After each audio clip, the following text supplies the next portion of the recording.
My name is Kylee Moore, and I am going to be reading They All Saw a Cat by Brendan Wenzel. And I love this book because it shows children the different points of view that there are in the world. So let's go ahead and get started. They All Saw a Cat by Brendan Wenzel. The cat walked through the world with its whiskers, ears, and paws.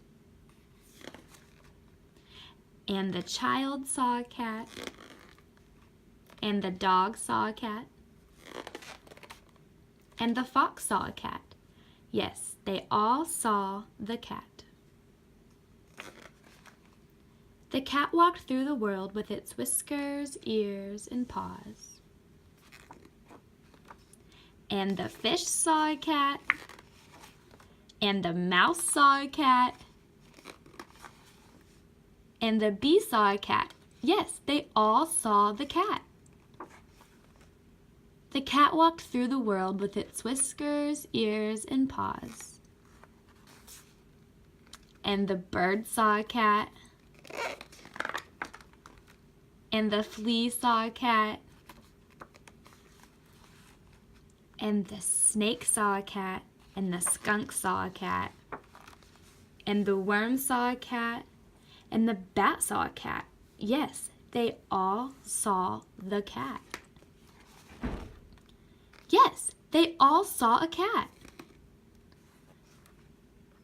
A child and a dog and a fox and a fish and a mouse and a bee and a bird and a flea and a snake and a skunk and a worm and a bat. The cat knew them all, and they all knew the cat.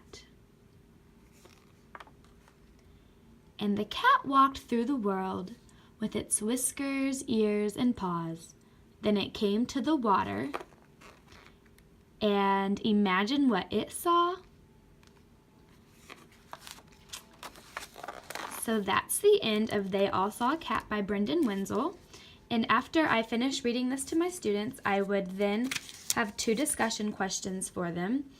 And the first one I would ask, to lead into the second one, would be for them to think of a pet or animal that they see or love.